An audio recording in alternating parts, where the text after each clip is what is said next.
Okay, this talk is going to be filmed. Does anyone have a problem with that? The library asked us, in the interest of full disclosure, to let me know that it's being filmed. The camera will only be on me. If during the question and answer period anyone is uncomfortable with their question being recorded, just raise your hand, and when I call on you, say, off the record, we can stop the camera if for whatever reason you're uncomfortable. I hope to convince you that you don't need to be uncomfortable, and I'll share a little bit with you about my background. So I'm an educator presently, but I was trained as a mechanical engineer. I worked in the electronics industry for 7 years, working in new product development. And while I was not working directly on the first generation of wireless technologies, there were people in my group that I supervised that were doing some of the early generation of wireless technology, some of them even before the kind of radio frequency standard became adopted.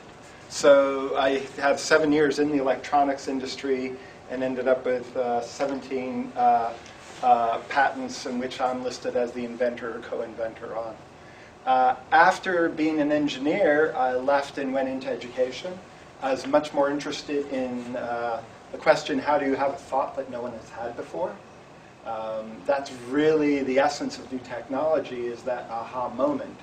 And so I became much more interested in fostering that. So it led me into teaching, training teachers, and really developing a deep understanding of how actually thinking occurs. Didn't know that was going to help me later on to understand this particular issue.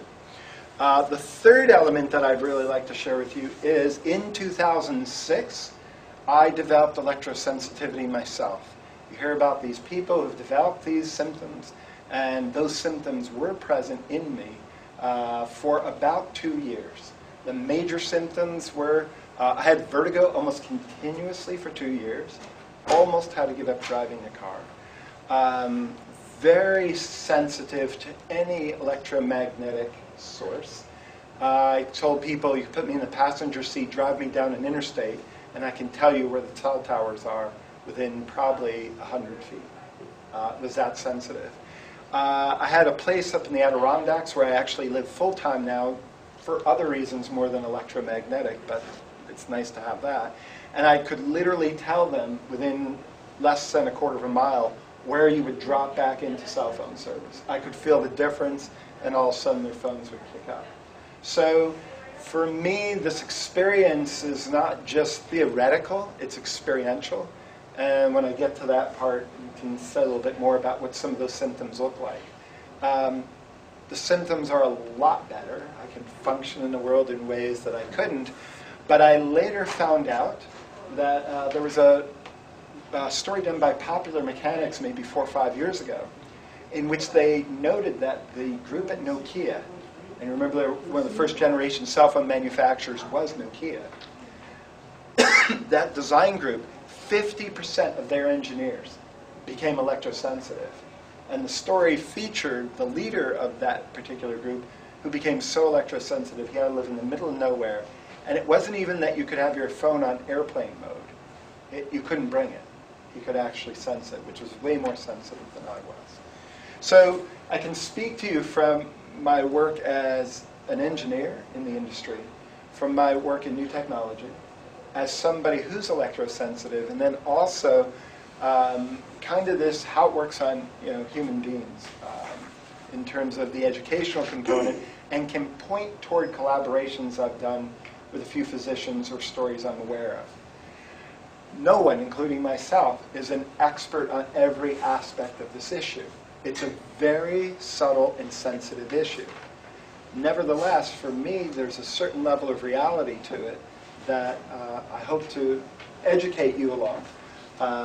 There may be bits and pieces of information that live in the audience that, during the question and answer period might be forthcoming as well. So what I intend to do this evening is spend about 45 minutes to an hour kind of giving you some real background to try and help you understand how it works. You can read all kinds of reports, and there's some excellent documentation in the back that kind of points to what this group says, what this group says, what this group says.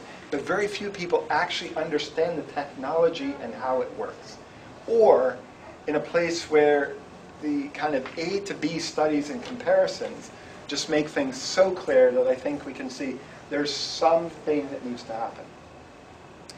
Now, I want to kind of give you a little bit of the end at the beginning so that you're kind of sitting here saying, okay, well, what's this guy really trying to convey to us? Number one, I am not against technology. I think that there are completely safe ways to utilize this age of information that we're in. I check my email regularly. I can spend hours on a computer as necessary with no adverse effects. And there are ways you can do that where I can do it for hours and feel no different when I'm done. And there are ways where I can do it and within 10 seconds I'm already beginning to feel the effects and have to just kind of push them away for whatever 5 or 7 minute window I decide I really need to utilize a wireless system and connect to the internet. Second thing I want to make absolutely clear is, and I just checked in with some friends who are still in new technology. Please understand that a landline does not mean slow. It actually usually means faster. A lot of people associate landlines with dial-up. Dial-up it still exists. In fact, the house I live in the mountains only has access to dial-up. I make a daily trip to the library where there's a high-speed fiber optic network because it's less time for me to travel there, do my internet, and come back than it is for me to even try and sit through the slow speed of dial-up. So, and that's a landline system. And, for example, if any of you know the technology company Plug Power, which is one of the fuel cell projects going on outside of Albany, New York, they've got very sophisticated, drafting systems, computer-aided design systems. They're connected to a landline because it's faster and it's more reliable. So wireless is not about speed. It's about portability. And we really need to understand that. Okay? Any building, your home, can be put on a landline with greater reliability and greater speed than a wireless system. So wireless is not about speed, it's about portability. Okay?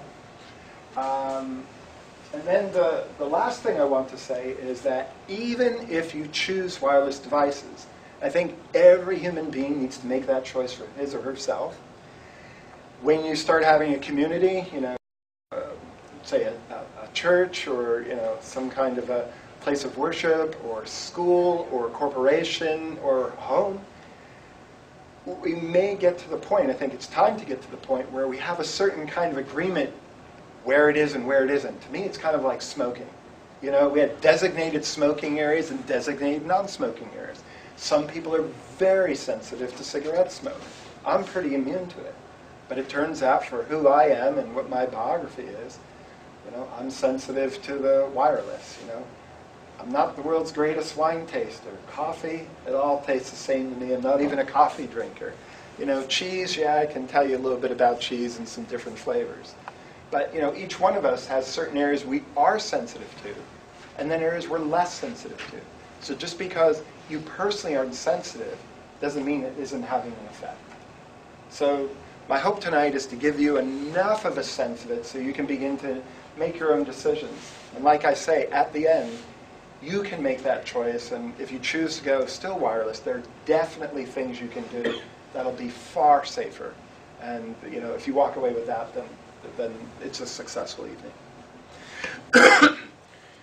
First thing we need to understand about wireless technologies, and this is Wi-Fi, cell phones, any of these technologies, is that electromagnetic fields, spatial areas where electromagnetic interactions happen, is something that's completely natural. The most basic interaction we can think of is between the sun and the earth. We all know that, especially you live a little north of here and you get up into northern Quebec, that at certain times the sky begins to glow. And what's happening is the sun has an electromagnetic field, meaning there's a space around the sun where you don't see anything. You're looking through space, but if you bring instrumentation into that space, it will respond to a varying in electromagnetic activity. So how do we begin to think about that? Remember when you were a kid and you used to go to a birthday party and somebody take the balloon and rub it against your head? And then all of a sudden there was an interaction between your hair and that balloon. Now what's interesting is you could pull the balloon to the other side of the room, walk back, and that interaction, as long as it hasn't been handled too much, is still in place. That balloon then can be brought next to the wall. Do you remember this? And it would stick to the wall if your hair was just dry enough. So we have this kind of invisible reaction that we can see. And the first thing we need to know is the closer you get to the kind of material that has a strong electromagnetic interaction, the stronger the field will be. Now, here's where it gets very interesting. If we take the Earth and Sun relationship, and of course as the Sun's electromagnetic field gets stronger, the Earth gets stronger, we get the northern lights. The Sun goes down, the northern lights goes down, then we only see the northern lights, in northern Alaska.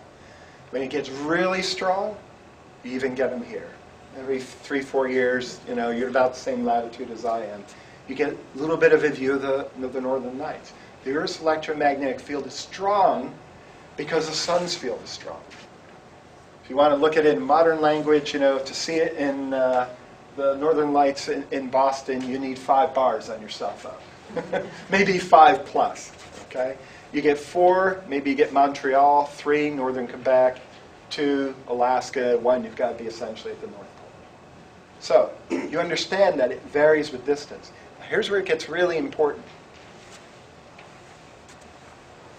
If I have a cell tower here, and I'm a mile away, my phone may connect easily to that tower. And generally it will connect if there isn't some major obstruction in the way. It's generally a line of sight. Trees aren't going to make a big variation.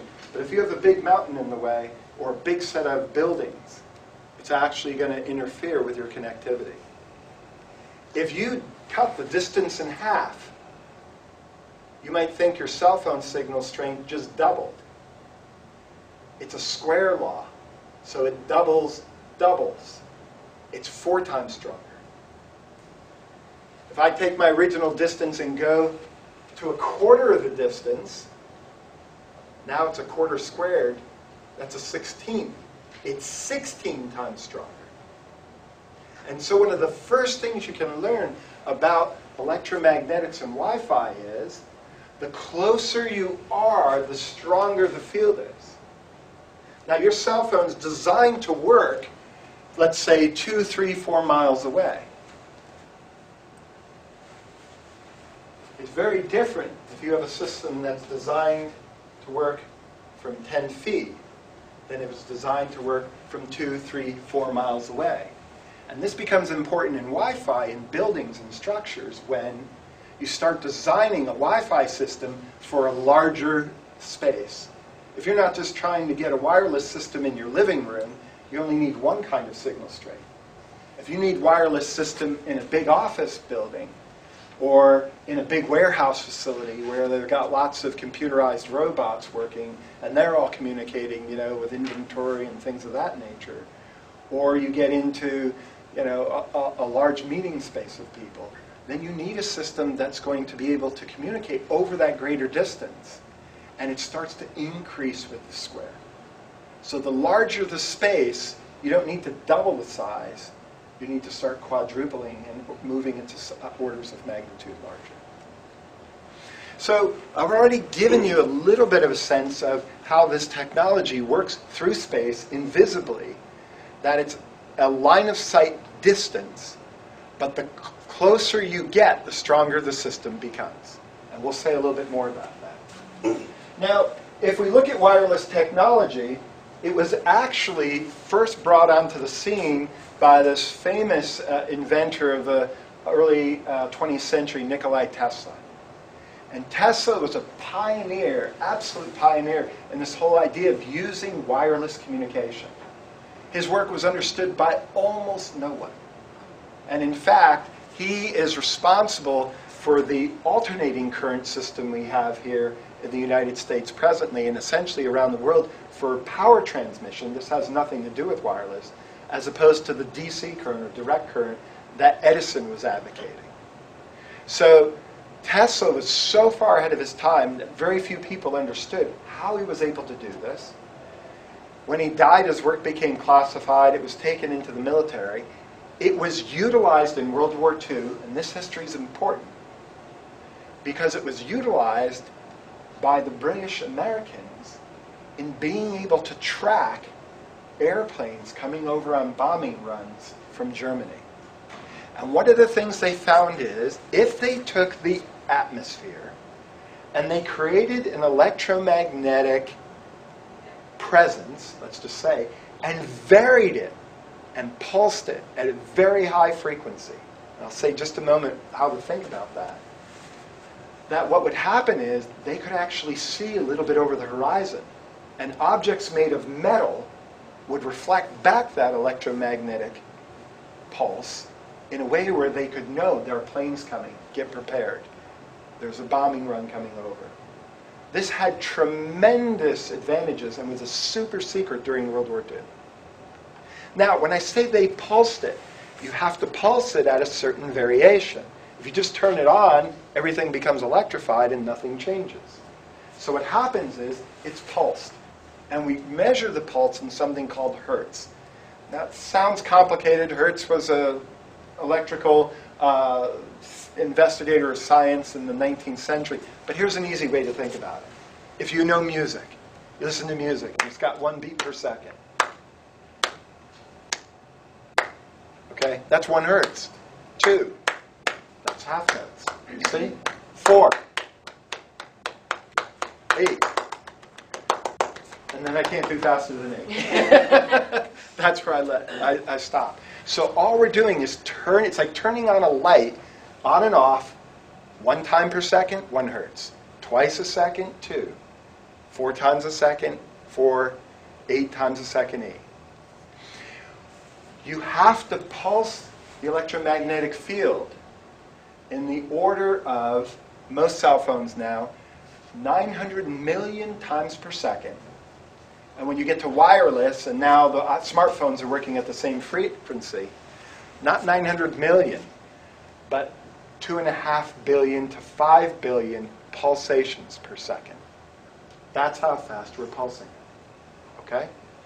Now, it's a very short pulse. Very short. And there's a good reason why, at least for Wi-Fi and for cell phones, you want it to pulse that fast. But let's go back to World War II. So they find if they pulse the air at this very high frequency, they can detect the planes over the horizon. Unfortunately, there were few operators that walked in front of the antennas that were doing the pulsing. And they were killed immediately by burns. This technology then was utilized for by the FAA for the radar systems. This is what the air traffic controllers are using to track planes. It's what planes are using to track each other. But then in the 70s, they found something else. Hey, remember those operators that were killed? We could actually take this pulsation and pulsate anything living that has water in it, and it warms up. And so a company called Amana came out with this technology from Motorola, who was doing the original radar system, with the radar range. Do you remember that name from the 70s? They weren't called microwave ovens. They were called a radar range.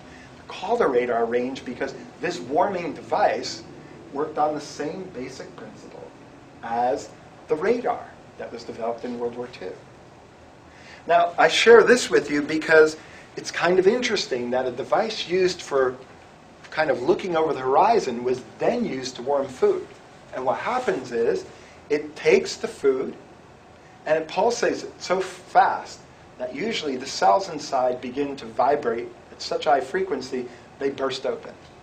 And there's a whole different lecture that could be given, and I'm not really qualified to give that one, but I've done some research where you begin to see that the quality of food that's been microwaved is quite different than the quality of food that's been cooked by a different type of warming means, because all the cells have been burst open by vibration, but instead just by warming. And it has a whole different quality.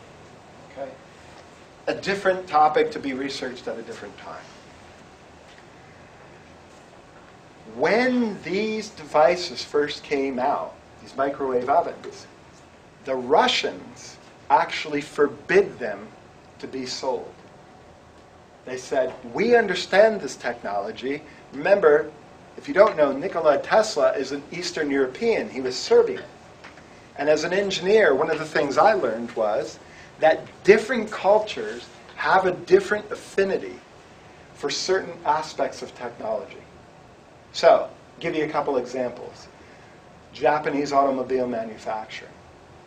They can take that system and work it through so that it's efficient, it's reliable, it's well made. Think of the Italian design. You know, you only get a Ferrari and a Lamborghini from an Italian designer.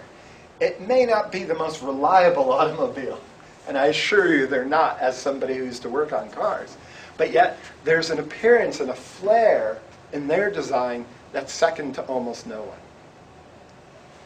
If you think of the early computer industry in the United States, a lot of that innovation was happening here. We had a certain affinity for doing that kind of work. If you think of wine, you think of France. If you think of precise machining mechanisms, you think of Switzerland or Germany. So when I think of electromagnetics, I think of the Russians and the Eastern Europeans. This is where Tesla came from. And from 1970s till 1990, in the fall of the Soviet Union, they actually banned the sale of microwave ovens because they had concerns about the health effects of these devices. And don't forget, they're supposed to be sealed inside of a little box.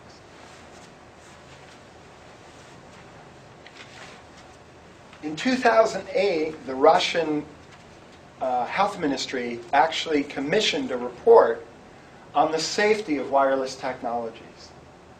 And it's often in this point in my talk, if I give it in a school, where I start asking the teachers in the audience, what do they notice different about the children in the last 5 years? Are there any teachers in? One? Okay. You work with a special class of students, as I recall from our earlier conversation. Anything you notice about students that are different in the last 5 years that you didn't notice before? Increase in some particular behavior? They're struggling in school in various ways. Attending. Difficulty attending. Mm-hmm. Sitting still. I'm not sure if that's because they're having to sit still more, or Okay, difficulty. Yeah. it's because of Sitting other still. things. Yeah.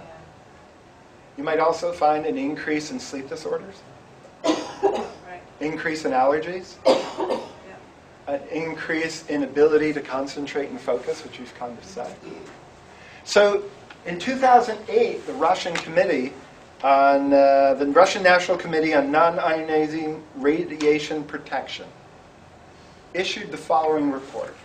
And this is by the area of the world that I think really understands this technology. Its equivalent role of our health protection agency is to express concern at the marketing of mobile phones to children and teenagers, and then stated that it believes that the risk to children from mobile phones is not much lower than the risk of children's health from tobacco or alcohol. The committee explains the high potential risk as follows. The absorption of electromagnetic energy in a child's head is considerably higher than in the head of an adult. A child's brain has a higher conductivity, less skull, more water. Water is a good conductor, especially when it has saline solution and other things that our blood and tissue tends to have. The child's head has a smaller size, a thin skull bone, and there's a smaller distance from the antenna. Remember that distance factor I was talking about? Okay. Children are more sensitive to electromagnetic fields than adults. So, today's children will spend a longer time using mobile phones than today's adults will do. The committee states that children mobile phone users are likely to face the following hazards in the near future. Disruption of memory, decline of attention, diminished learning and cognitive abilities, increased irritability, sleep problems, and increase in sensitivity to stress. Walk into any school and talk to the teachers. those are the symptoms they're going to tell you they see now. This report was issued in 2008, and 6 years later, we're seeing the symptoms. And for me as a scientist, a lot of people can make predictions, and then I watch them. And the fact that they said this is what they thought they would see in the near term, and we're already seeing these symptoms, gives me a strong sense that these Russians are onto something. Excuse me, was that just from phones? Is that what you're saying, just from cell phone use? This would be cell phone and Wi-Fi. And I should say a little bit about this, okay, at this point. Understand now that you can take your smartphone and you can tap into the internet. So what they have to do in the industry is they have to use what's called a common protocol. They have to develop the same frequency. And then that frequency needs to be able to be standardized so that everybody's using, all right, first I ask what your number is, and then I ask for your ID. Everybody has to ask the same way so that Samsung or Apple or Nokia or Verizon's phone or Motorola's phone will all work on the same network. So whether it's wireless computer or wireless phone now, it's all being standardized as we'd want it to be. So we can all tap into the same information.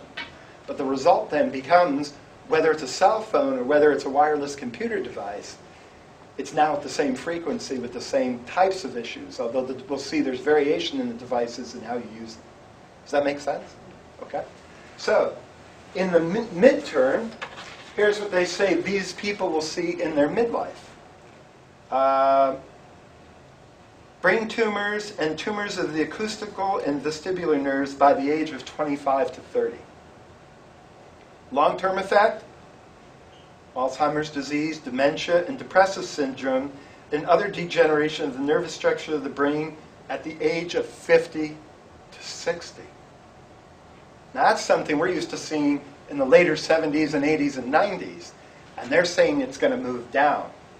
And my experience is, with a few physician friends that I have, they're already starting to see, I think this is nationally known, starting to see an increase in these types of difficulties with older adults. So that's why this particular report of the Russians, they're not kind of guessing, they're not kind of doing a statistical analysis, all of which has its place. They're saying, look, we have understood this technology, we've been very reticent to allow it to work. We're telling you what the symptoms are likely to look like, and now, 6 years later, we're already seeing it. They have done a follow-up study in which they make even stronger recommendations about significant limitations to the use of cell phones and wireless devices, including Wi-Fi, in buildings and especially in schools. Yeah. You're totally right. I wasn't thinking about it. You're totally right about sleep problems.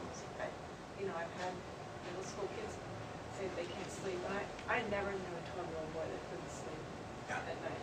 That's like something I've never heard of before. Really. Yeah. And it's one of these, it often happens. Somebody says, you're right, that is what it is. Now, I'm not right. I'm not taking credit. I'm just reporting what the people in the world who I think understand this technology the best saw on the horizon. Almost using their wireless to kind of look over the horizon. Okay. So, another aspect of this that we have to then look at is, well, how does this work? How is it affecting us? Now, cell phones are tested for safety, and so are systems, Wi-Fi. And what they actually test for is a certain amount of heating. Remember we talked about the food being cooked? So, okay, I think at FCC, there may be some other government organizations involved in this, actually then said, all right, they got some human people to, they were soldiers, by the way, and they would hold up cell phone devices to and see how much warming would happen in that person with the different exposures to cell phone and microwave radiation. Again, cell phone, wireless, it's all the same type of radiation. And they determined how much warming was safe, and that's where the limit was set. Presently, it's set at 1.6 SAR, and the SAR is just a specific absorption rate. It's kind of a unit utilized in the cell phone industry. So you can find that your cell phone is actually labeled with its SAR rating. And it'll go anywhere from 1.6. There are a few out there. It used to be the Motorola's were pretty high, which I always thought that makes sense. They were the ones who developed the radar system. Down to phones, used to be some of the Samsung flip phones. The iPhones tend to be higher, by the way, and we'll see why. But some of the Samsung phones were down at 0.16. You see they're 1/10 strength because they're just trying to communicate a phone message. They're not trying to download pictures and data and all kinds of other things and connect with the internet. So the strength of your phone and the strength of a wireless device can vary quite significantly. So if you're in an industrial strength wireless application, you need a Wi-Fi system that will have a much higher ability to communicate. So it means it has to have a higher power rating than one that might be used at home, let's say, that your internet provider provides you with, or that you might pick up at Best Buy. Okay.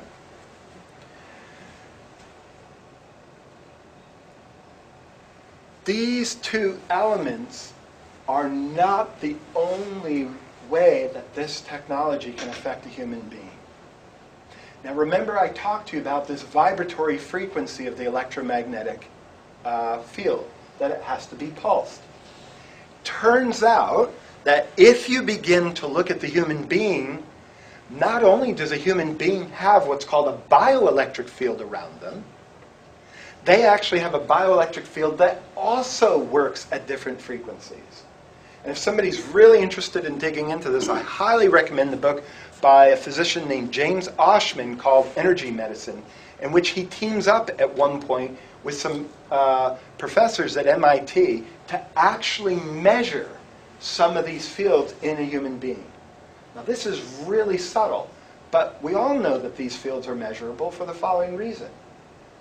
Well, how is it that you go to the hospital, your heart's feeling a little funny? They stick 2 pads to your body, and somehow they're measuring your heart. An EKG works off this. Or an EEG, an electroencephalogram, can actually measure brain activity that way. And when we go get an MRI, there's nothing touching our body. We get into this very strong tube that has a very strong magnetic field.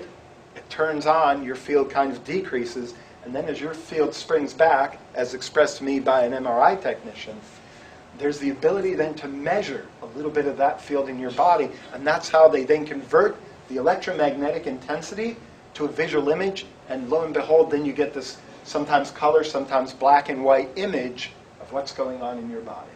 And they're looking for anomalies in organs or tissue or whatever it might be. So we have this bioelectric field around our body.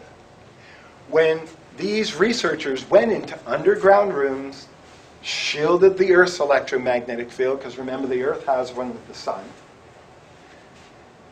they actually were able to measure that we have this big field around our body. It has certain concentrations. Where's the strongest concentration? Heart. Anyone want to guess number 2? Head. Exactly. Number 3, this is the hard one. Intestines. What's that? Intestines? Nope. Palms of the hands, soles of the feet. And this is where Oshman got very interested in the real theme of his book. This energy medicine book really took hold. He took in then some of these hands-on healers and said, okay, look, if these people are real, we should be able to measure this. So they took some of these healers in, craniosacral therapists and these energy medicine people and, Reiki practitioners. They got them in the rooms. They kind of had to calibrate the equipment. Okay, let's see if we can, we picked up their body. Yeah, we see a little stronger emanation from their hands. Okay, bring the patient in. Patient lays down on the table. Hands come out. All right, start. As soon as they start, the field increases 100 times.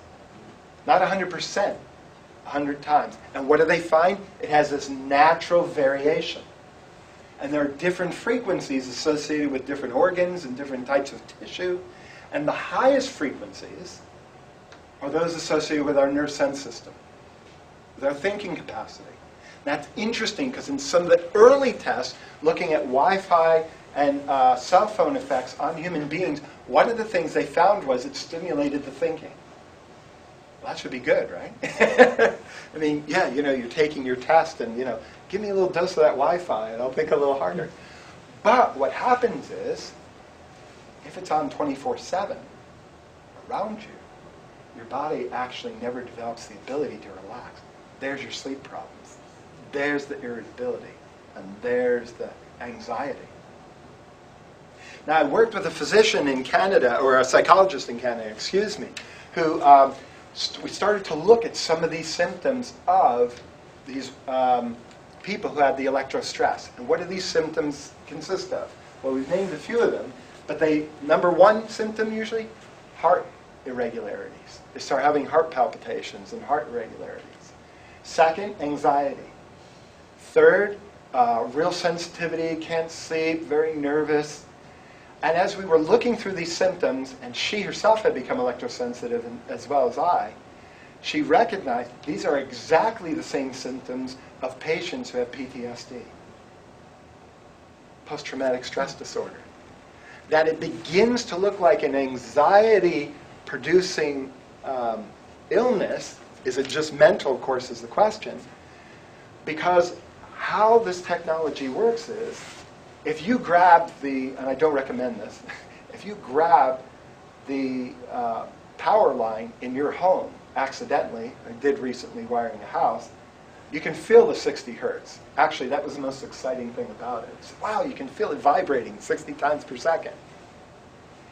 As you go up in frequency, the ability of that electromagnetic experience to penetrate your body decreases. But what happens is, in industry, it's called a skinning effect. The higher the frequency, the more it's happening in the space around and less in the space inside. So if you're exposed to these wireless systems day in, day out, then remember that field that can be measured around the human body, that begins to collapse. And it begins to be found only on the surface. Because the high frequency signals that you're around begin to interfere with that. And so you begin to get a person who starts to have the exact same symptoms as post-traumatic stress disorder, who has a similar signature in their bioelectric field. I mean, it's kind of that adage, somebody's thin-skinned, right? They're really sensitive, they're thin-skinned. There is a reality to it. When you feel healthy, you kind of just feel like you can expand out there into the space. So Oshman's book I consider very, very important in saying, wait a minute, it's not just the warming that we need to look at. We need to look at this skinning effect and this kind of stripping of the bioelectric field off the surface of the human being, where they tend to develop that sense of feeling good and healthy.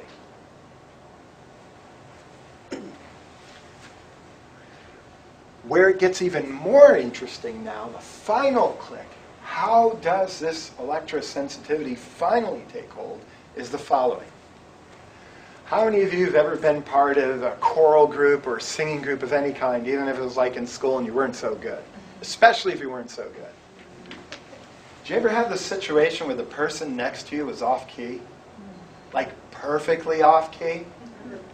And what's it like for you when you try to sing? That person singing their heart out with all the best intentions and they're off key. What happens to you often? You go off key too. And it's very interesting because try to do any task where you're trying to do something repetitively at a certain rate and then have somebody create a different rhythm. You're sitting there counting 1, 2, 3, and your friend comes up, oh, hi, how are you doing? And all of a sudden you have this different rhythm. Oh, where was I? And you have to go back. But if they begin to talk into the same rhythm as you do a lot better. Okay? So this phenomenon is called entrainment, whereby a certain set of frequencies will happen in one place and begin to manifest in another. That's actually how our ear works. That's how a microphone and a speaker work. We take the air, which is vibrating, and then our ear begins to vibrate at the same frequency. Our ear actually gives itself over, in the inner ear, to the other person, and that's the first of entraining with their voice, so that their voice is actually experienced in our being. We say, well, it's over there. It starts there, and then it becomes within us. And that's how a speaker and a microphone work. We take a voice, we get it to vibrate a little flexible disc. That converts it to an electric signal. That electric signal then comes over here and vibrates at the same frequency. There's some analog to digital conversion that needs to go on if we're going to use a CD. And then it vibrates the speaker at the exact same frequency, so that the sound of the musician in the New York recording studio is now the sound that you hear on your iPod in your ear. Other example of entrainment is, in the old days when they used to have the mechanical cuckoo clocks and all, these mechanical wind-up clocks, you get these big pendulum clocks working. Eventually, in the room, they all start to swing in unison. So this idea of entrainment, it can work for us and it can work against us. It's why if you've had a bad day, you go for a walk in nature, you get by a nice flowing stream, or you go out to Cape Cod or the northern shore and you sit by the water and listen to a rhythm that's rhythmic but not mechanical. There's a variation in there. All of a sudden we find ourselves expanding back into that bigger space, don't we? And yet the sound of a dripping faucet, the sound of a leaf blower, that's my personal disfavorite, where it's the same frequency over and over, it drives us nuts. So what's happening to your body, whether your nerve sense system and even on your cellular level, is being exposed to 2.5 billion frequency cycle per second? That's pretty mechanical. And your body's trying to work at slightly different frequencies for something else. And guess what eventually wins? It's not usually the human being. Although I do know of a source that shows that the human heart is strong enough to affect the machine.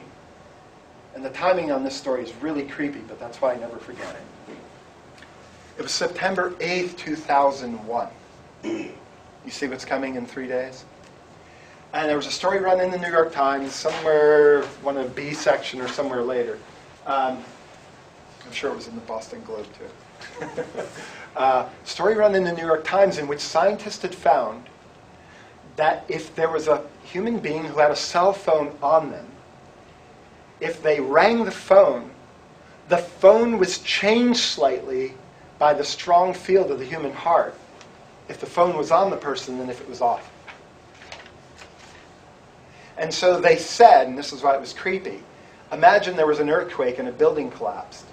If we knew this phone was on the person, we could ring their phone and seeing if the signal had shifted or not, even if they weren't conscious, we'd know if they were alive or not. A little creepy, isn't it? 3 days before 9/11. That a phone affects a human heart is in your cell phone manual. And you're actually told, do not carry your phone here. It'll affect your heart. Now, again, with wired laptops, we don't tend to carry those up here. But with laptops, well, they're designed to go on our lap. And there's a brilliant study done in 2011 in Argentina. And this is the one, if I'm doing a high school lecture, I start with this. Say, okay, boys, pay attention. And girls, you might want to pay attention for your boyfriends. These researchers took 2 identical sperm samples and placed them next to 2 identical laptops, downloading the exact same piece of software that took 3 to 4 hours. So it's the same sperm sample, put in 2 different containers, next to 2 identical laptops, downloading the same piece of software. One on a landline, one on a wireless device. So, it's only one sample. But you see, there's something about this test where the A to B comparison is really clean, I think. When you look at the laptop that was connected to a landline, you find a 14% mortality rate of the sperm, and sperm does die in time outside of the body, and a 3% shift in DNA change. That's pretty high, actually. When you compare it to the Wi-Fi device, a 25% sperm mortality and a 9% DNA change in 3 to 4 hours. Now imagine your average adolescent with a laptop on their lap, playing video games for hours and hours and hours. Now imagine they just get it onto the desk and they're on a landline. It's a huge, huge, huge difference. So we can see that the Wi-Fi definitely has an effect on some of the most sensitive cells of the human being. Now to quantify that and scale that out, that's where it becomes challenging. That's where, well, the studies are somewhat inconclusive exactly what's associated with what. But what's so beautiful about this particular study is it's about as cleanly separated as I can imagine. Same sample, 2 identical computers, same software, same download time. All that's done, one's Wi-Fi and one's a LAN. And then this brings me to some of the recommendations that other countries are making. Germany, we heard a little bit of the summary of this before. Germany, the equivalent of the German health Surgeon General, has stated publicly, you can find this online, I think it's 2006, 2007, quite a while ago, to the German citizens, whenever you have a choice between a landline and a wireless device, always choose the landline.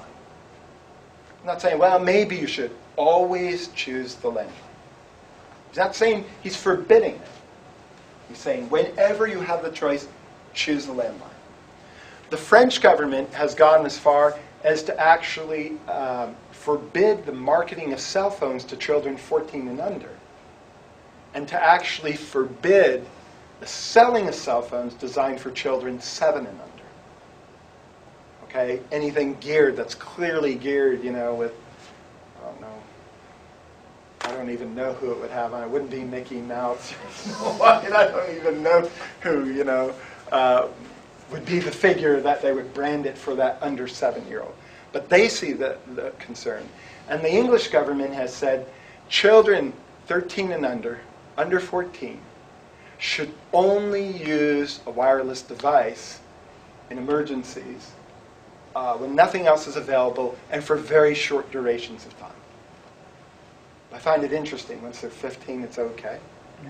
It's kind of interesting, isn't it? You can find similar reports from Salzburg, Austria. You can find similar things from the Swedish government. And you find a number of governments that are saying they have enough concern to make these strong recommendations that, look, they're not forbidding the wireless devices, but they're saying when given the choice, choose a landline over a wireless device. Now, this is a bit of the landscape that we're working in. So each one of you tonight is going to leave, and you're going to have some choices to make. You know, well, that's kind of interesting, but I don't feel anything, and so I don't think there's anything there. So here's a little experiment you can do that I found very helpful for people. If you have wireless internet at home, try the following experiment. For the next 3 nights, ideally a half an hour before you go to sleep, because that's the recommendation of one of the either Secretary of Education or Secretary of Health. That's one of the recommendations that children and adults should not be on a screen device at least 30 minutes before they go to sleep. So 30 minutes before you go to sleep, turn off your wireless in your house. Just unplug it or hit the switch. Tomorrow, all you have to do is plug it in. You don't have to re-download it. You just turn the switch, plug it back in. It'll take 15, 20 seconds. It'll come up, all the lights will flash, and you're fine. Do this for 3 successive nights and see how you sleep. Notice if there's any difference. Maybe it's psychological effect. Okay? Then plug it in leave it plugged in for 3 nights. See if there's a difference. You can't do it one night because, you know, it might have been the pepperoni pizza you ate or the movie you watched or you stressing about, you know, the big project that's due on Monday or your children are keeping you awake. So that's why I say 3 nights in a row. And just go back and forth, 3 nights back and forth, and see if you notice a difference. In my experiences, anyone who's tried that for a significant period of time has come up to me and said, students and adults alike, you're right, it makes a difference. I sleep different. 2, this is very common amongst the younger generation. Their cell phone is their alarm clock. And they sleep with their cell phone because they've got to get that text and that call just as it comes in. I try to convince them, look, if it's really the love of your life, they'll still love you tomorrow. And if you've won the lottery, you have a year to claim it. So there's no reason why you have to have that cell phone right next to you. Because even when you're not on your cell phone, if it's on non-airplane mode, it's in a constant communication protocol about once every minute, sometimes it's 30 seconds, sometimes it's a minute and a half, where it's constantly checking the tower and says, hey, here am I. Any calls for me, here's where I am. Because as you keep moving around, your cell phone has to keep telling the different location of where it's at. So it constantly has to have this communication protocol. And of course there has to be a standard for it, otherwise the cell towers get overwhelmed. So just because your cell phone's off doesn't mean it isn't communicating most of the time. It's just communicating in a lower mode. So you want to get that cell phone away from you. Ideally it's in airplane mode and you wait till the morning, but at least if not, put it on the other side of the room. The same goes for using wireless devices and Wi-Fi. If you don't turn it off, at least be certain you're not sleeping next to the wireless device. This is where it gets a little trouble when you're in public spaces. When they first Wi-Fi enabled the airplane, I ended up on the seat above the router and could totally feel it, completely. Thank heavens it was the shortest flight. It was only from Nashville to Atlanta. I think it was an hour. Now there are ways I've kind of developed, and I think they've moved them out from under the seats, and I think they're toward the front of the plane is the best I can guess. It's not so concentrated. But if you're right next to a Wi-Fi router, it's going to have a much stronger effect on you. And this is where it starts to become an issue, in a corporation or in a school or in a place of work. Where is your seat in relation to the router? And most people can't find them. They don't know where they are. We'll do a little something here at the end just to show that. So the more you can increase the distance, remember what happens as you double the distance, the strength goes down to a quarter. Do you remember that? So this is where it becomes interesting. If you're using your laptop on your lap, what happens if you get it up on the table, instead of being an inch away from your sensitive areas, let's say it's now 10 inches. It's 1/100th the strength, do you see? So getting it off the lap and onto the table is step number one. Maybe sliding it over on the table a little better. But why not just hook into a landline and be done with it? I found this fact very recently, and this one really surprised me. How many of you would buy a house that was 100 feet away from a cell tower, even before this talk? My guess is all of you would kind of have the sense, no, I'm not going to live there. I'm not going to live there. That's too close, okay? Yet, okay, 100 yards from a cell tower, length of a football field. All right, still wouldn't be there. 10 feet from a Wi-Fi router has the same emissions as 100 yards from a cell phone tower. How many of you spend your life, significant portions of your life, 10 feet from your Wi-Fi router? By the way, if you're 1 foot from your Wi-Fi enabled laptop, this field is 35 times stronger than 10 feet away from the router. So you can't have that router near me, but I'm still going to use my laptop right here. And this is where I think the German and English and Swedish and these governments have really it makes basic sense. Look, just plug in. By the way, you're going to get more reliable connection. You're going to get higher speed. Do you really need to be able to wander anywhere around your house or office while you do this? Do you really? Yeah. So there may be situations where it's necessary, and then my question is, do you have a low emissions device, and have you done all the other elements that you can do to reduce that exposure to yourself? So when we get to cell phones then, you can see the moment we go from speaking here to a headset out here, look what just happened to the distance. Do you see? It's less than 1% out here. To texting, texting's actually pretty good, do you see?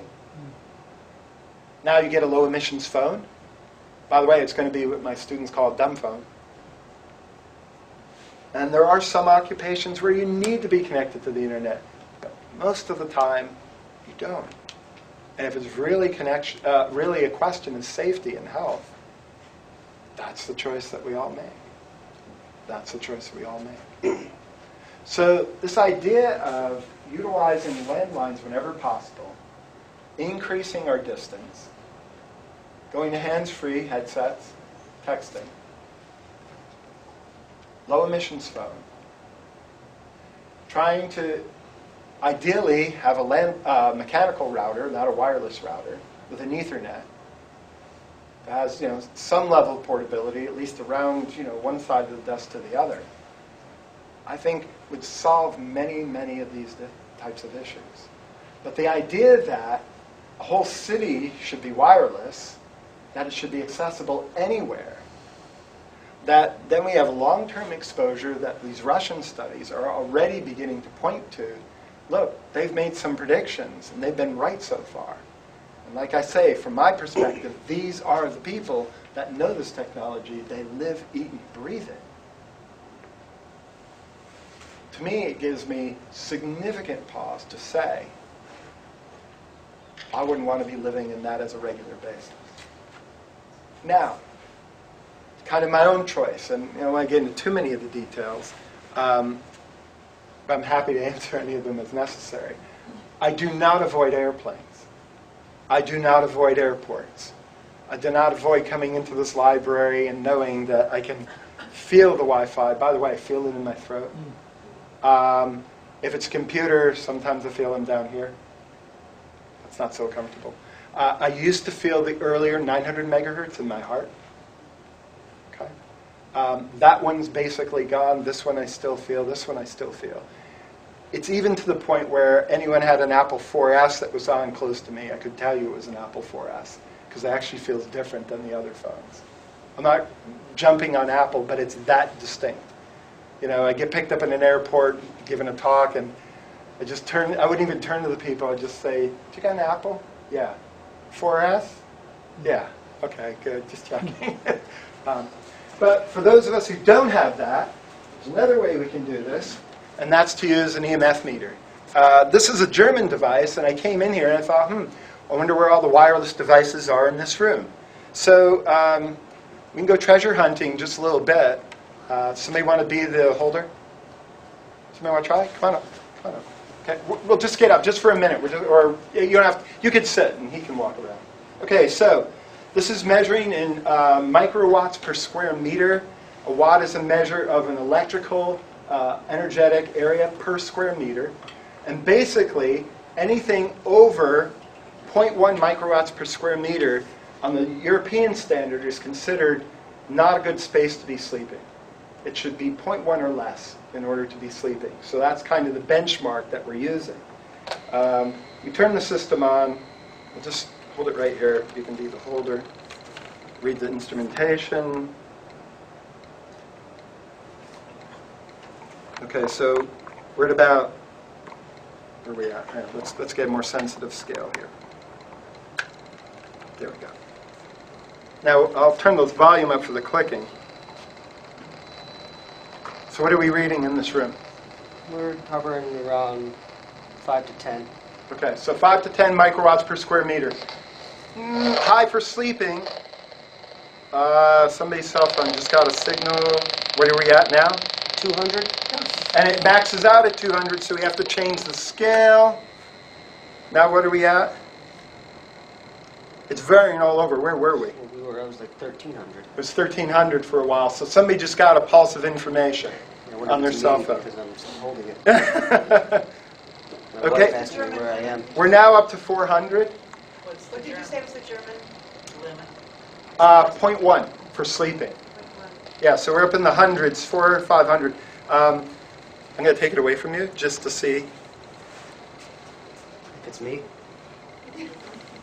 I have an iPhone in my pocket. Is it on? Busted. It's on, yeah. Okay, so you see, we're actually able to determine where the source is. There's a particular source in this general space that's kind of stronger. So can I ask that everybody turn off their phone or put it in airplane mode? Can you? Just for 5 minutes? Okay. I'm not so sensitive. I can kind of feel some of them. I'm not so sensitive I can't give the lecture without it. But if we could do that, then we can kind of scope out another surprise source that many of you probably aren't anticipating. Although a few of you may. Airplane mode is okay? Airplane mode should be fine. Airplane mode means that your phone isn't completely off, but it's not transmitting signals. And yeah, you can hear them going off because they send out this last little pulse just as they go off.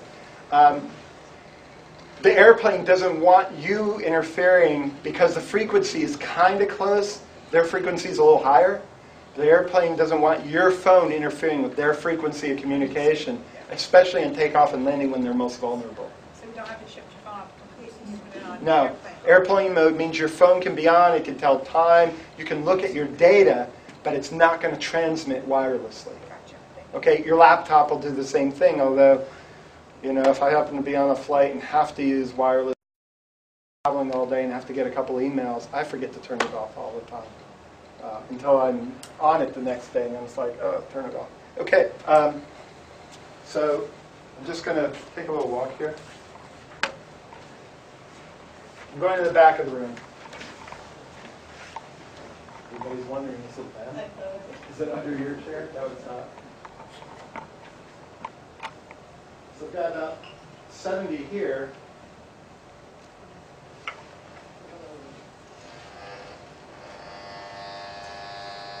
Over 2,000. It's a cordless phone. It's a wireless cordless phone. I would just add that that wireless cordless phone was very inexpensive 2-3 years ago. I think it was $29.99 for 3 stations at Best Buy. And I had a number of people that Christmas in the next month call me and say, we're exhausted, we don't believe in this Wi-Fi electromagnetic stuff, but something funny's going on. Every home I went into had that phone sitting in there. And it was transmitting usually from their children's room to their room. You got one master and everything else. You have to run wires around. It's easy. Anybody can install it. But then you have all this wireless communication done in a new way that hadn't been done before. So yeah, let's switch over to questions. Have you found this concept of entrainment is ameliorated by grounding yourself while you're on the phone? That can help. There are things that you can do to reduce it, and that would be one of them, yes. Because then, actually, there's some experiments when I teach, physics at the high school and collegiate level. The moment you ground it, then what you're trying to do is you're trying to entrain the entire Earth. And that's a challenge. So one of the things they do in the electronics industry is they have a problem with the microprocessors and the other semiconductor components. They're very sensitive to electrostatics.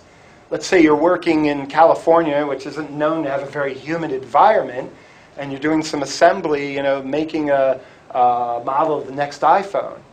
You get an electrostatic zap and the computer dies. So what they do is they actually wear wrist straps around that have conductive material, and they're literally plugged into the ground plug, which connects them to Earth, so that then they save the same electrical potential as the Earth. That helps some, but it's a little hard for us to kind of carry a copper wire around with us as we go. What I've found, I'm electrically sensitive as well. And I do business like everybody else. I sometimes get cell phone calls for information. I try to minimize it, as you say. But if you're in a public place, a lot of times there's telephone poles, the sills in the airports are all grounded. There's lots of bare metal, stainless steel, especially in airports. And if you have your hand on that sill, on the bare metal, while you're on the phone and you hold it a little bit away, the effect is much, much less. Yeah. A 20th probably. Beautiful. That's a nice one. Yeah, that makes complete sense. That skinning effect that's happening, now you're on something that dissipates it. Yeah. So it doesn't stay on your body. Excellent. Excellent. Yeah. Here and here. Well, no, go ahead. I was going to say that kind of ties in what I was going to ask. First part is, you talk about, obviously you say, plugging in, going hardwired is the best alternative. I think that's honestly kind of an unrealistic solution for the future, the way I look at it, because of the way technology is going. I barely use a computer. Almost everything I do, I work in real estate, Everything's done on my iPad, my iPhone. It's rare that I sit at a computer, and if I do, to sit in one place, I don't sit at a desk. My kids don't even know how to use a computer, but they can get around a phone and an iPad no problem. So I think, especially in the next generation, you're not even going to see much hardwired anymore unless you're talking about sitting in offices. So my question with that is, as far as alternatives go, I know we talked about grounding yourself, and I see a lot about those, those stickers you can put on your phone. None of them work. Not a single one has been actually certified by the FCC. I've tested a bunch of them. They don't work. There is something you can do that works, but you're going to lose your cell phone connection too. What about as far as Wi-Fi at home goes, I've seen about the things you can plug into your wall to kind of neutralize the current at home. Yeah, you see, what should happen then is you'd lose the signal. And the way you can neutralize it, this was learned very quickly during the Cold War era. I don't know if any of you remember the Star Wars project, the neutron bomb. One of the things they found when you explode an atomic bomb is you get this huge electromagnetic pulse. Yeah, I know this is stuff of the Matrix and Star Trek, but it's real. You get this huge electromagnetic pulse that wipes out all the electromagnetics. So this was the development of the neutron bomb in the Cold War. It had a very particular purpose. The United States is saying, okay, look, the Russians have way more tanks than we have. If they went to overrun Germany, what are we going to do, nuke Germany? So they developed a bomb that had no radiation, but had this huge electromagnetic pulse that would wipe out all the electronics in the tanks. There's only one way to shield from them. And you shield it in metal. And you develop what's called a Faraday cage principle around it. If you've been to the Liberties, not Liberty, that's New Jersey, the Boston Science Center. When they do those big Van de Graaff generator, demonstrations, the guy's in a metal cage. And as long as he's in the cage, he's safe. It's why you're safe in your car in a thunderstorm. You're in this metal cage. If you get even the strongest electromagnetic pulse and you're in a metal cage made with the right metal, the secret metal is called mu metal. It's got a lot of copper in it. You can actually shield it, but there's a problem. When you're shielding yourself from that, that means your cell phone isn't going to be able to communicate out. And I had a student get really interested in this. He made a little case for his cell phone. Sure enough, he didn't get any calls. But that kind of defeated the purpose of carrying it around. So you can't shield from this in that way, although you can use a little bit of a Faraday cage principle around your own body, but that's kind of going beyond what, afterwards I can go into that. It'll just be too much detail. But look what you can do. First, you can go online, and if you Google CNET, C-N-E-T, low emissions phone. This is an organization that lists the SAR rating for every phone that's presently available and constantly updates it. It'll give you the 20th low-emission phones. And you just find one that works with your provider that you're happy with. Try to find one that has, see if you can minimize the features. If you're in real estate, you got to be connected. I understand. You and some of the physicians, depending on being on call, you got to respond quick and have data accessible. That's one possibility, is that. On the other hand, I also think, the policemen don't carry around cell phones, but they've got their computer embedded into their automobile. And you notice what happens is it starts to get further away. They've increased their distance. So I think there might be some thoughtfulness to that they're actually trying to say, look, don't get it here, just get it out here. So hands-free would help. All the cars now have that ability to just kind of put it on speaker, but don't go Bluetooth, because Bluetooth is still using wireless communication. And somebody asked me to check out a Bluetooth system, and I thought, well, it's only communicating this far. I was shocked at how high the reading was on this. And I felt creepy, and he had a thyroid disorder. And his antenna was right here. He's a motorcycle. He rode motorcycle. So it was just communicating from the radio to his helmet, Bluetooth. And that's only one piece of data. That doesn't mean it's it. But there's a study done in India that I can't find online anymore, in which they had done a test, simply put cell phones above mice cages, and then the control group didn't. 400% increase in thyroid disorder. Okay, so I think that there's a correlation between that, and that's actually where I feel most of the wireless devices. I feel it in my thyroid. So I think personally there's a strong correlation, but the science that makes it concrete, it's hard to develop a study that's just that. But the study in India I found very interesting.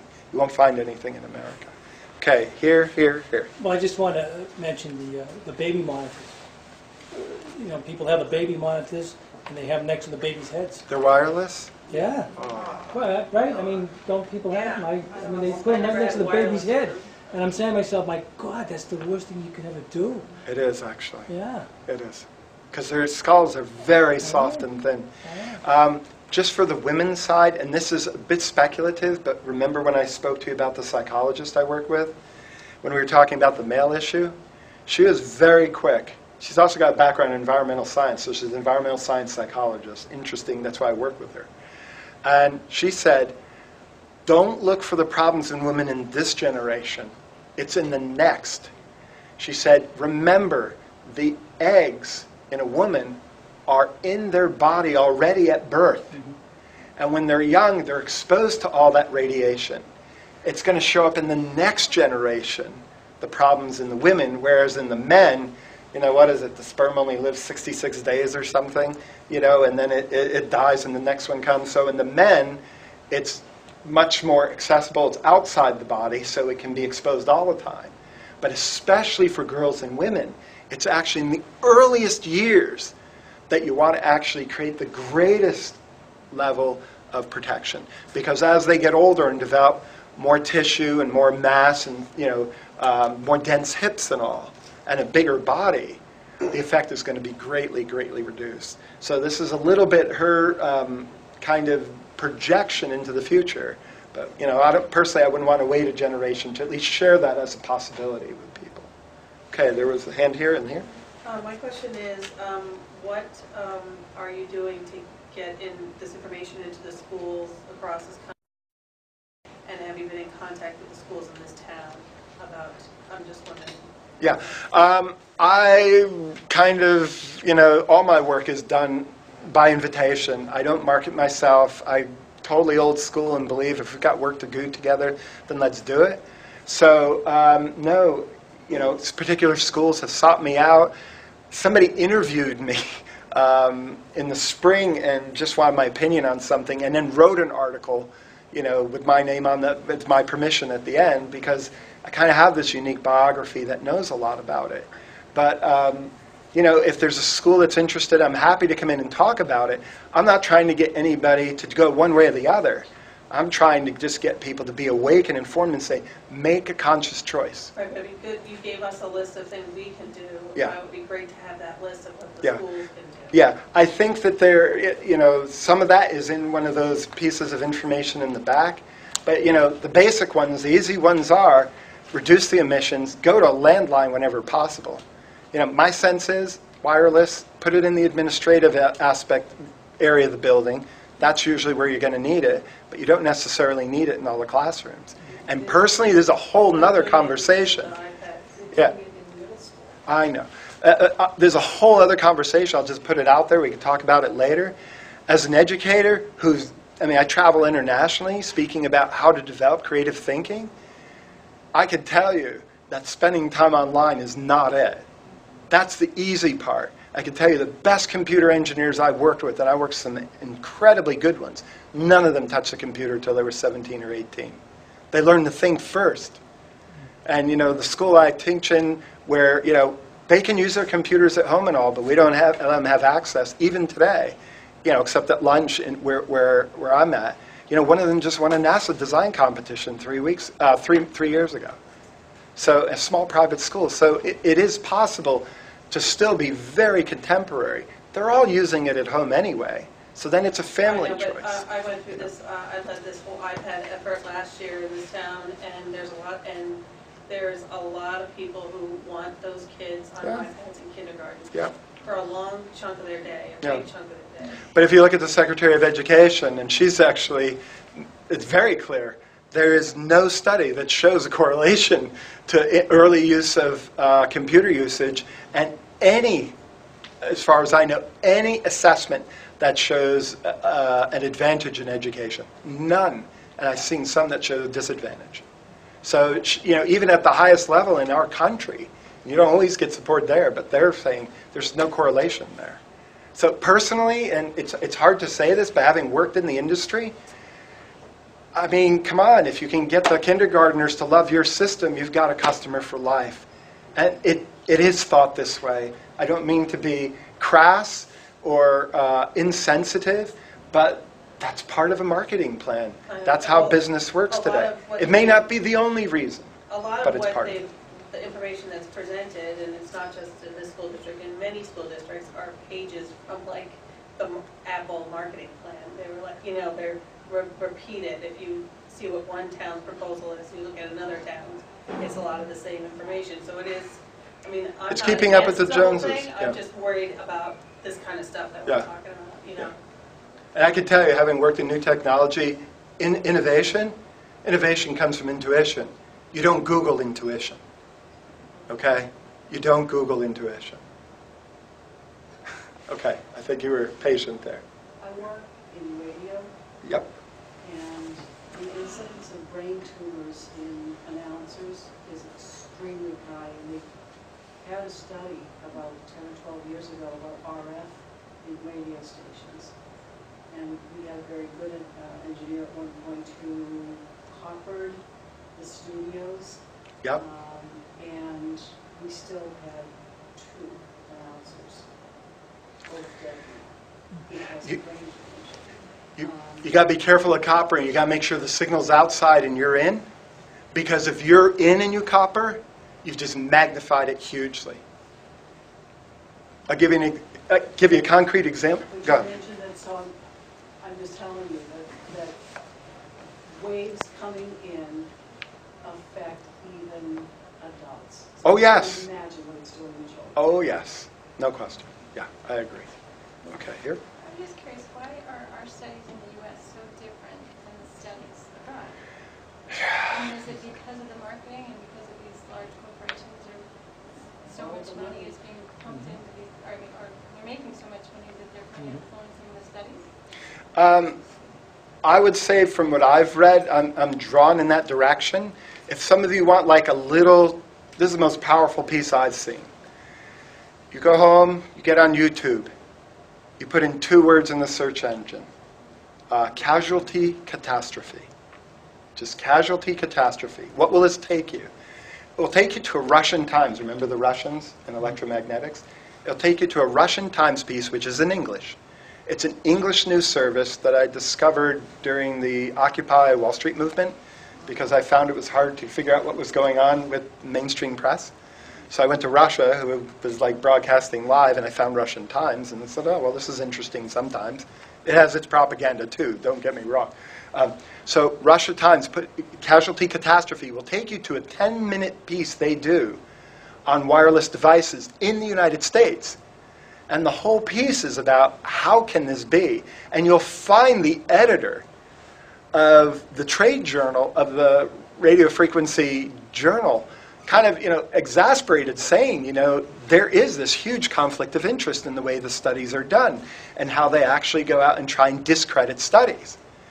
There's another interesting piece that I pointed to. Remember I talked about your phone just checking in, even if you're not on it?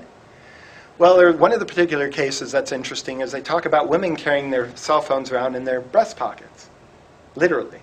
Now, I don't know too many people who put it on speakerphone and talk like this. I've yet to meet one.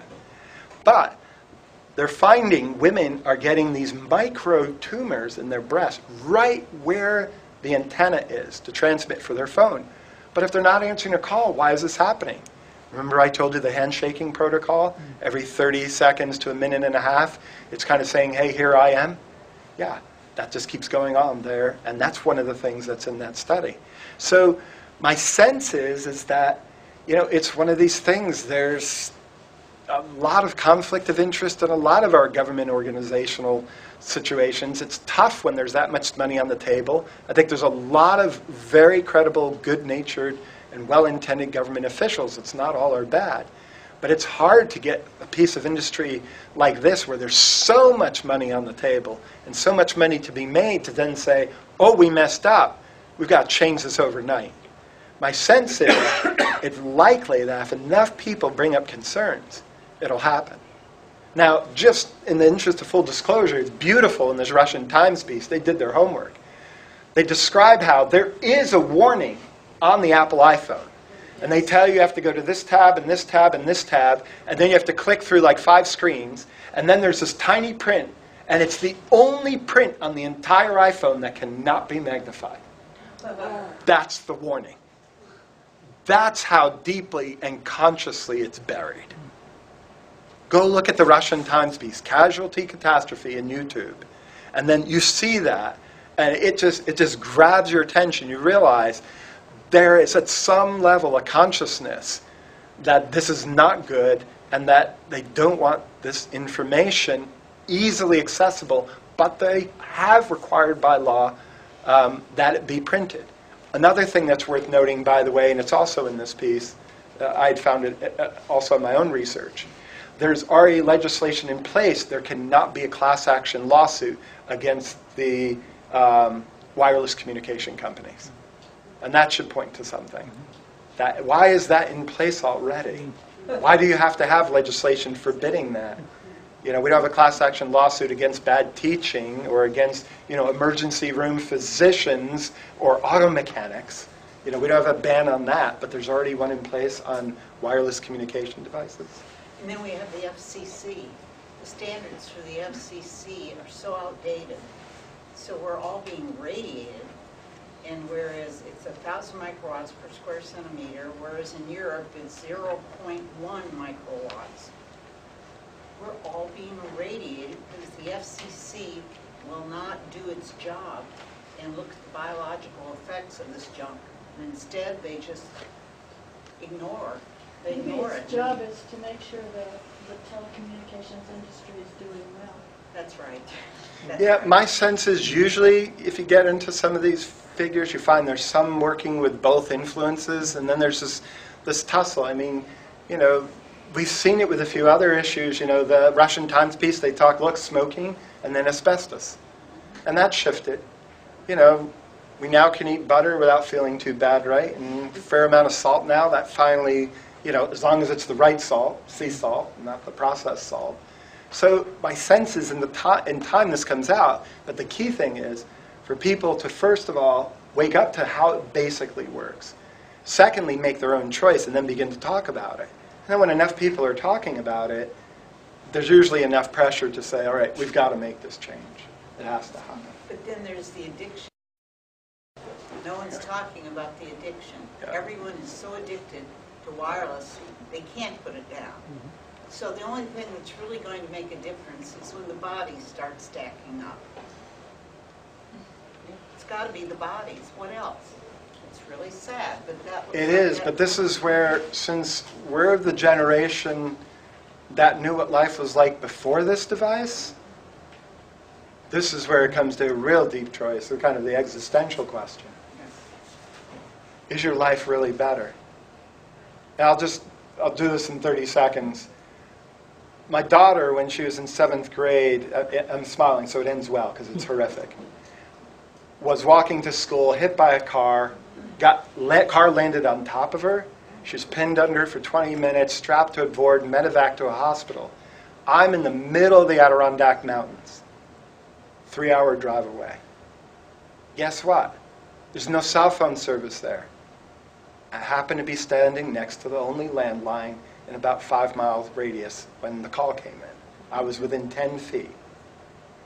I drove like about out of hell for the first hour and then realized, what can I do?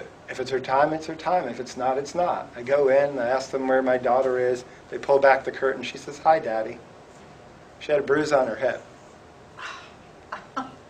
They kept her in the hospital for observation. She was the lead story of the news that night, which she loved. You know, what 7th grade girl doesn't want to be, the center of attention? We actually think that these devices make us more powerful than they do. Yeah, there are cases where for business we have to have it. Then okay, set yourself up properly. Get a headset, get a low emissions phone. Try and minimize your other exposures to it. But there's a lot of places where we think it's going to make us smarter. Not the case. Where it's going to save our life, not usually the case either. And that somehow, how could we live without it? And then ultimately, are you here and present? Are you constantly here? Or here? Or here? Or here? Oh yeah, I got to do this. And so whether it's wireless phone, whether it's wireless, computer, and the iPhones are getting bigger, the tablets are getting smaller. Where is it a computer and when's it a phone? It's blurred. So I think it is important for those of us who remember the pre-days to try and put something in place so that it will take a twist. And I'm not against, they have their place. But I think it can be done a heck of a lot smarter. I know it can be done a heck of a lot smarter. And with a lot more safety. And so push the issue a bit. People stop buying them because they feel they're unsafe. Guess what's going to come out? A whole new generation that's super safe. Yeah, the market can work both ways. Do you know about Sonos speakers? They're wireless speakers that they create their own mesh network in your house, and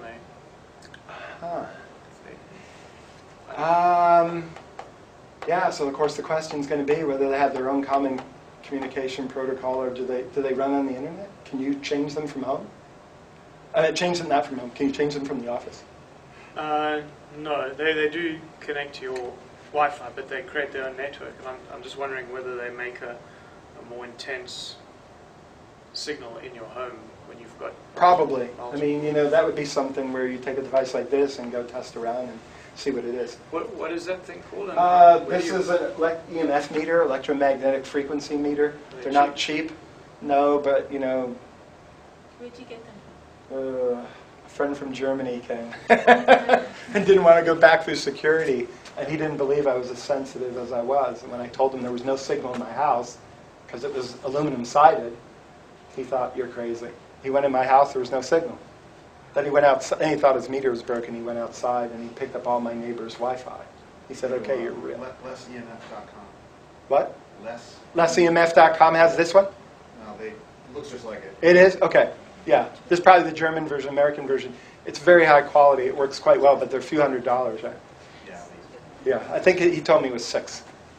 Just a question about the difference between the industrial strength and home Wi-Fi. Yeah. Especially in schools, how can we make those safer for our kids? Yeah. Well, the problem when you have with a school or with a corporation is you've got a facility where, remember I said you need the high frequency? Everything has to be put down into bits of data.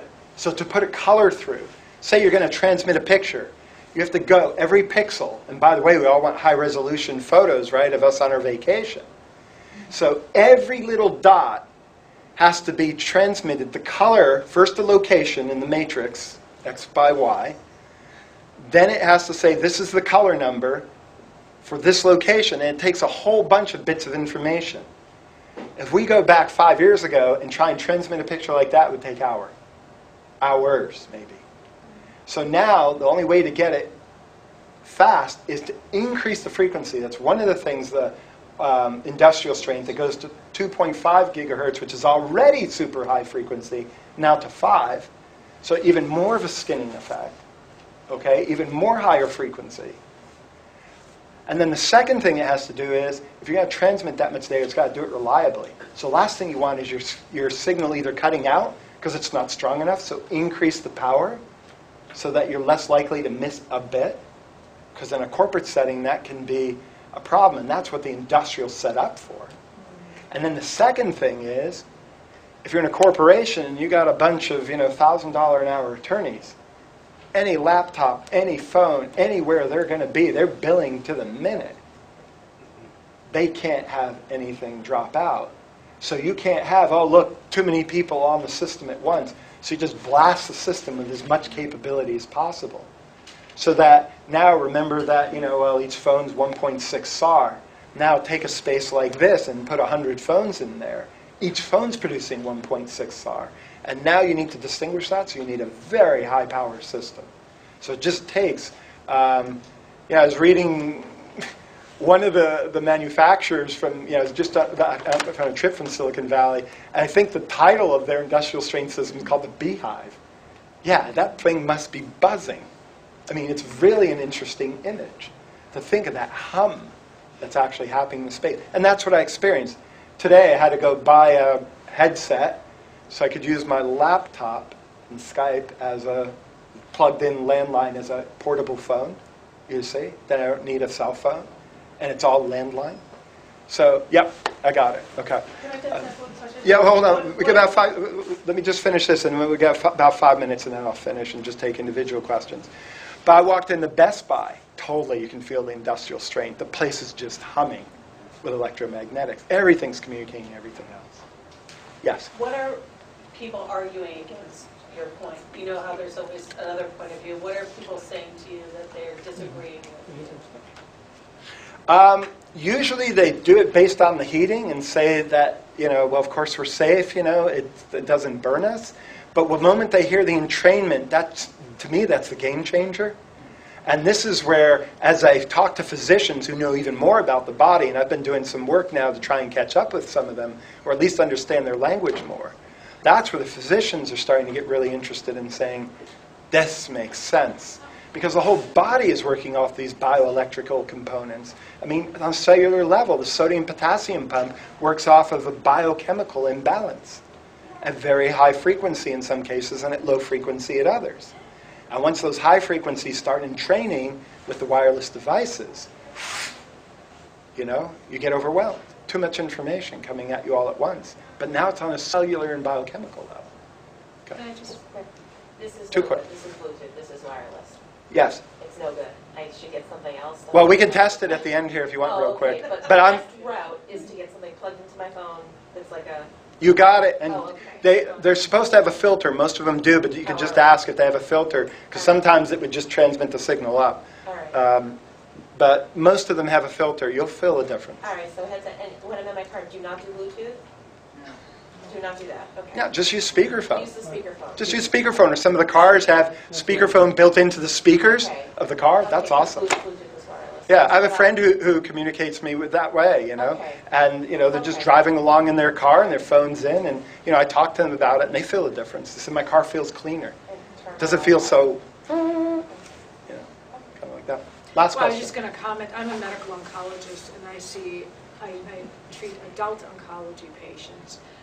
This question about radio signals and GBMs or brain tumors have come out.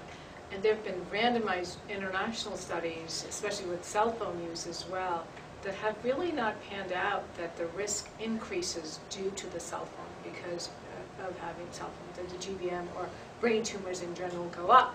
But, we all see it in our practice. I mean, I take care of a lot of young patients, healthy patients with no family histories having random diseases.